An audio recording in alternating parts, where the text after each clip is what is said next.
95% of AI projects never make it out of the lab. And it's not because the technology doesn't work.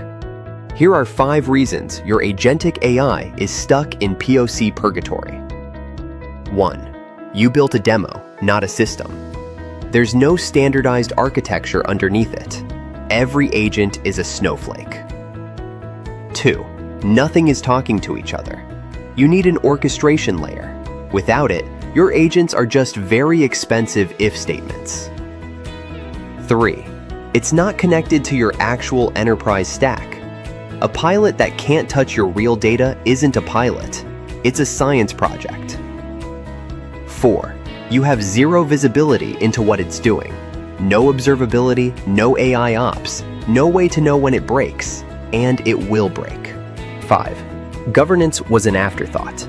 Compliance, ethics guardrails, audit trails.